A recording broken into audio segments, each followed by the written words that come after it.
એક જંગલમાં એક ગરીબ લાકડા કાપનાર રહેતો હતો.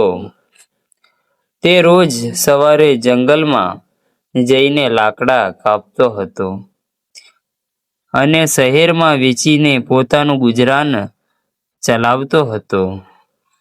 તે ખૂબ મહેનતી અને ઈમાનદાર હતો. એક દિવસ તે નદી કિનારે ઝાડ કાપી રહ્યો હતો. અચાનક તેની કુહાડી હાથમાંથી છૂટી ગઈ અને સીધી નદીમાં પડી ગઈ. નદી બહુ ઊંડી હતી એટલે તે ખૂબ દુઃખ થયું. તે નદી કિનારે બેસીને રડવા લાગ્યો. ત્યારે નદીમાં એક દેવતા પ્રગટ થયા. તેમણે પૂછ્યું, તું કેમ રડે છે?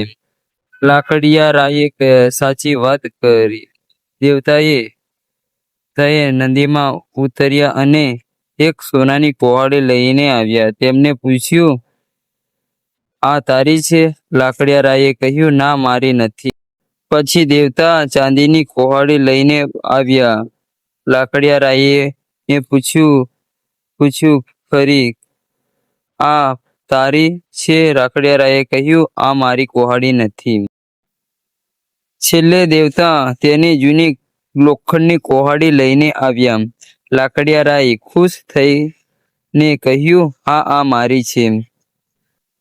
લાકડિયારાયની ઈમાનદારી જોઈને દેવતા ખુશ થયા. તેમણે તેની સોનાની અને ચાંદીની બંને કુહાડી ભેટ આપી.